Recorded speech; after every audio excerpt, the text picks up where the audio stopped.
afternoon from Northern Ontario. Nice day here, -11. Great weather. Today we're going to look at railroad crossings. How I do them. So this is Macaro Siding. My name's Dave, and hope you can enjoy what you're about to see. So, if you were watching last week, you saw me start to put the concrete foundations for the main gravel building for the quarry in place. I had to, of course, then do something about having the concrete in between the rails on the layout. And I had been watching Boomer Dioramas. He's I think I've said before, he's an excellent model. Anyway, he has a technique, and I thought, well, will it work at N scale? I mean, it's pretty good for HO, but because of N scale size, you know, you're never ever sure if something's going to work or not. So, lo and behold, I just happen to have some styrene around from Evergreen, and this is a right angle 0.060 1.5 millimeter right angled piece of hold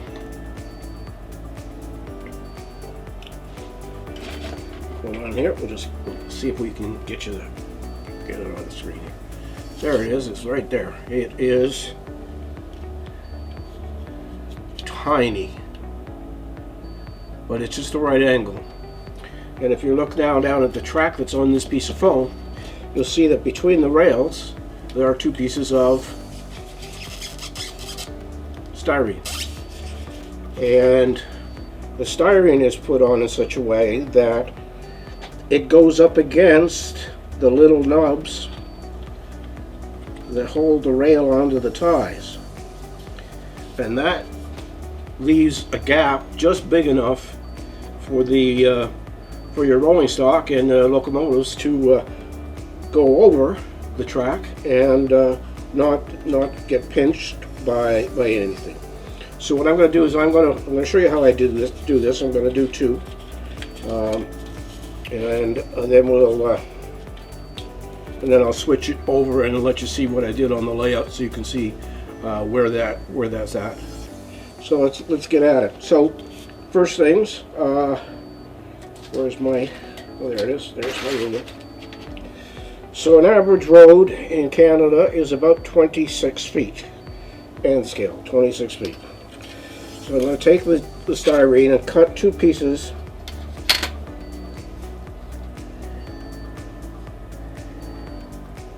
26 feet. Oh no, I didn't forget. I usually forget something. 25. So take the knife out and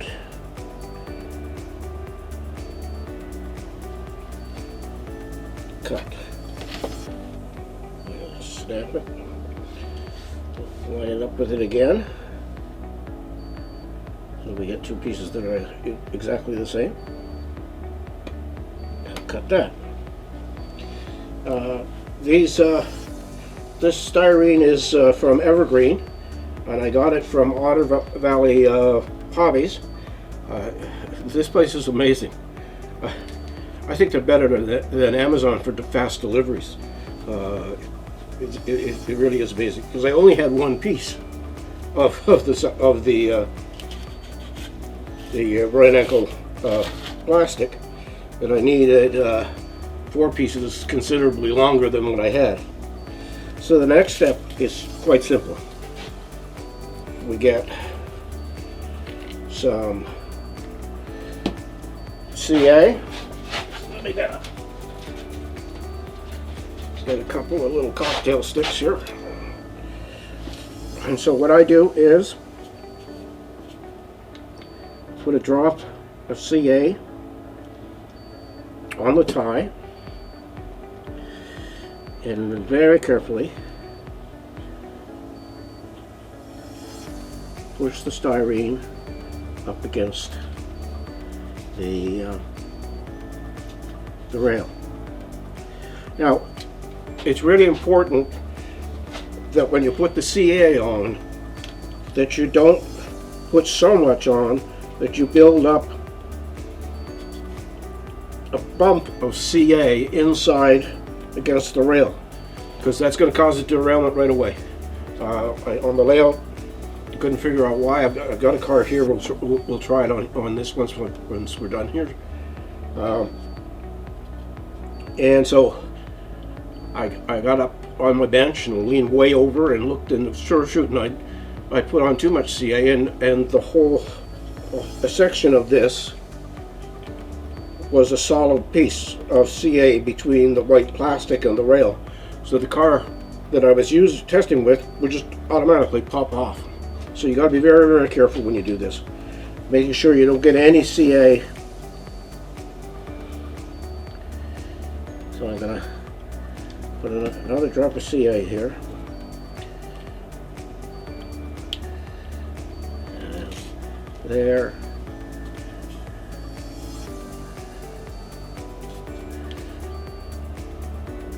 And there. Now, I almost always use this accelerator, and the dollar store will supply you with syringes if you go to the right dollar store. So I was fortunate when I was in. So a little bit of accelerator and another little bit of accelerator, and this should be, and it is, permanently attached. So take your second one, and you're going to just repeat the process but on the other side. So a little bit of CA,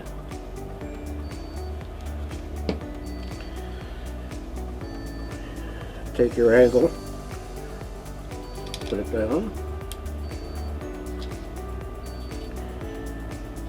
You also want to make sure that you get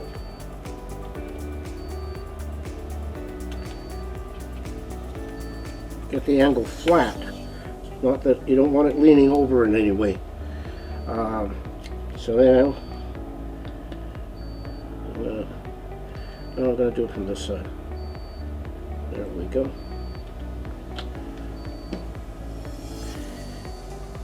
Now, grab the accelerator.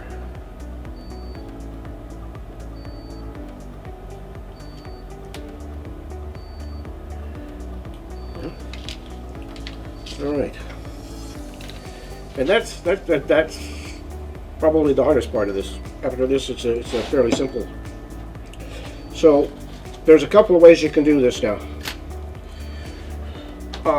Depending on the kind of surface you want to work on, or you can either do it with thin strips of styrene that fit between the angles. Here, I'm just going to make a mark here and cut this off.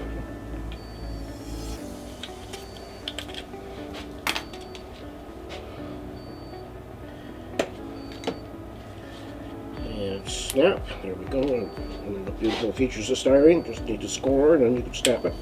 And you can see that I can put. Well, let me see. We can move this so there we go. There. Just gonna. Let's see if we get a little bit better focus. There we go. So this is with the styrene between. In this case, this is a little high, and what happens here is that I don't know if you can you see that right here. That's the brake hose. And it is actually riding up on the styrene. So what I do is, once I glue the styrene in place, I take my orbital sander, and there'll be people screaming right now saying, "You're not going to take an orbital sander to your track, are you?" I'm going to be very careful. And I can just lightly, this is 400 grit. This is a very fine sandpaper on here, and I'm trying to be as gentle as possible. So Now, the other way to do it is to use some EVA foam. This is craft foam from, again, you know where it came from, the dollar store. This is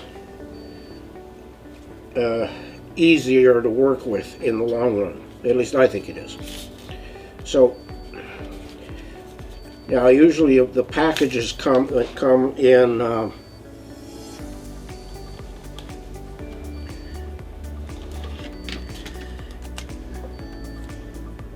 you know what, I'm going to use this. That's what it's designed for.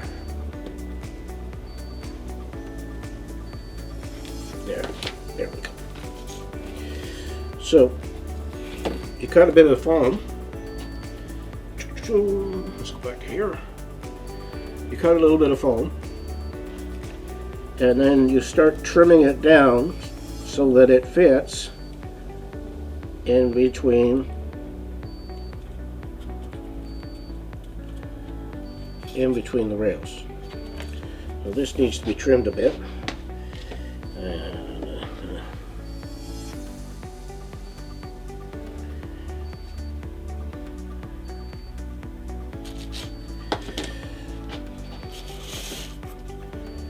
And that'll sit down there pretty, just like that. Now this is my preferred method.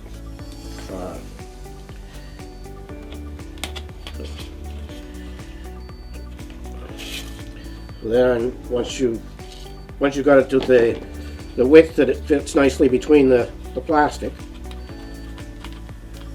just go do that, and make a mark, and cut it off. And then again, put a little bit of CA.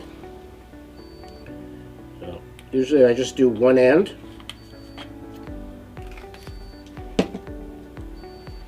and get this glued down.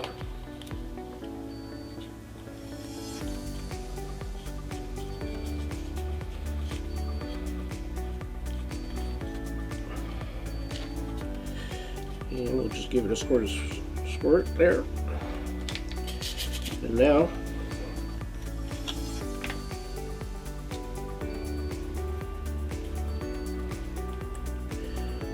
do the other end. I just did what I said you shouldn't do. There's CA between the angle iron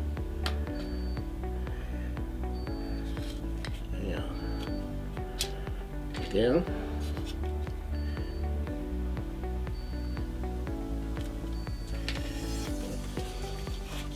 Now, one of the reasons this is my preferred method is that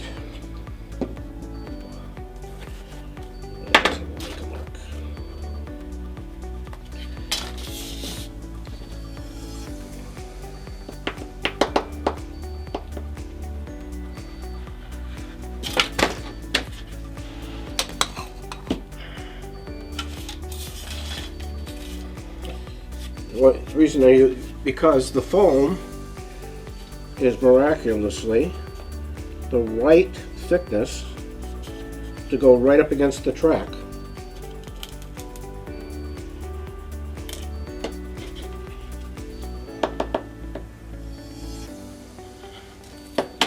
So again, being careful, and I don't actually put CA up near the track itself, if I can get away with it. There we go. Now,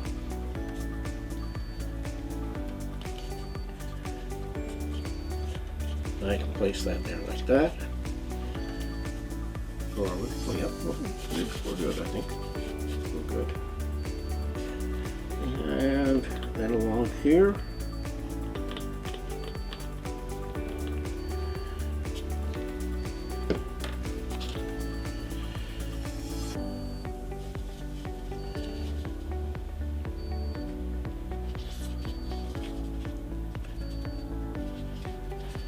Glue that down. So there you have a crossing. Now, will rolling stock go over it? That's the big if. So I've got a flat card here, and let's see if we can. There we go. I think that's better. So.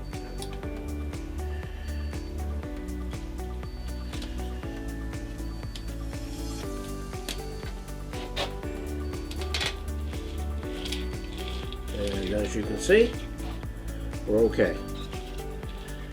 Now we have the same problem with the wire, with the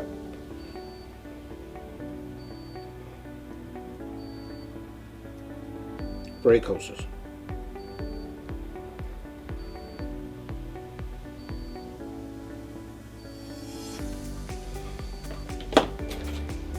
You can see that's a pretty quick and slick way of getting yourself a road.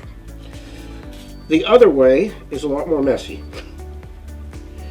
And, okay. For this, I'm going to mask off the rail.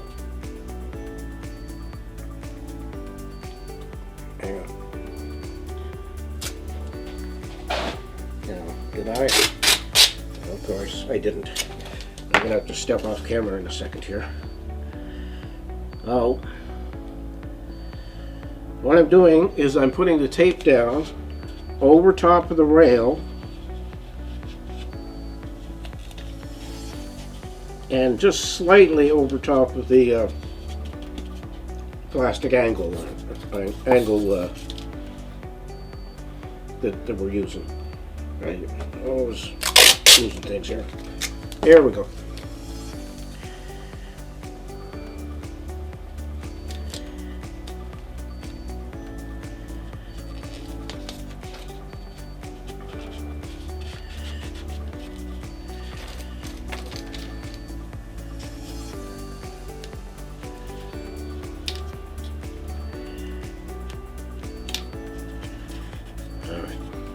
Yeah, so I'm just going to step off camera for a second. I'll be right back.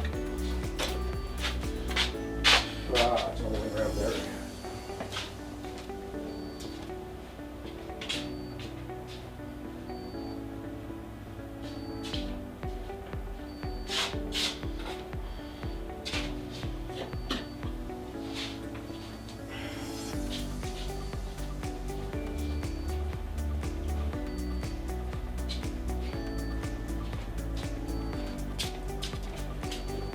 So what we're going to do is use joint compound for drywall, and you saw me use it last week when I was working on the cement foundations for the quarry building. So what you do is you just put a little bit of it on your spatula, and then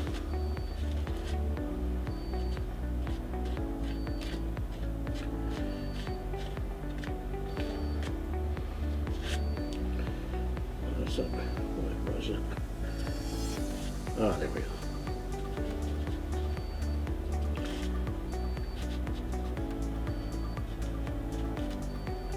And you just work this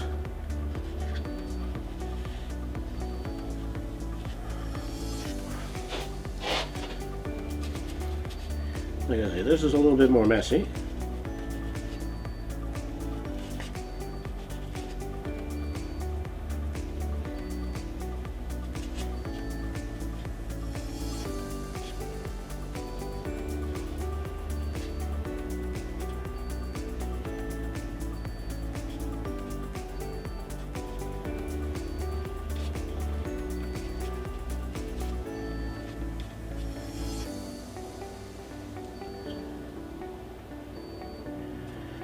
And so I'm just very deliberately, because we're going to sand this afterwards. All right, there we go. Now, another thing that's important here is to remove the tape as quickly or as soon as you finished and you're happy with it. Because what's going to happen when it dries, if you don't get the tape off before it dries, and when you do pull it off, you're probably going to pull the plaster out of the center of that rail. All right, so here we go.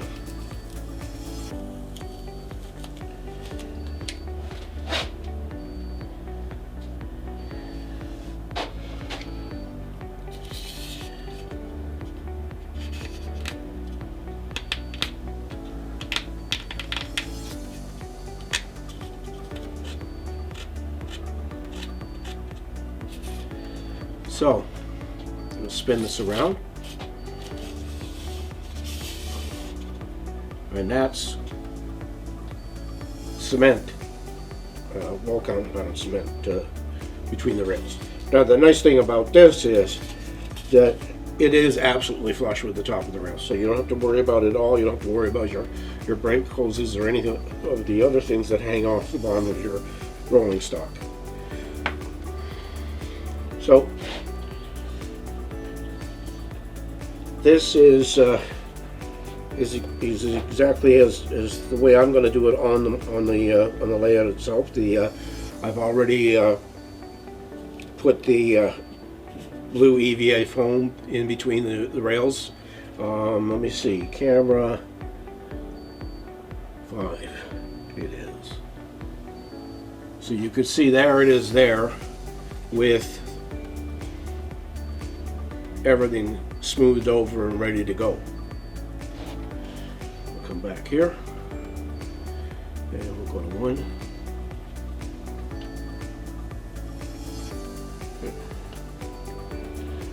So that's it for this week. Next week we are going to install a new toy I got. I've been talking about this model kit builder in Britain, DAPR 3D, and they have models of lots of gravel buildings for and mining things, and also amusement park stuff. Anyway, next week we are going to install this puppy on the layout.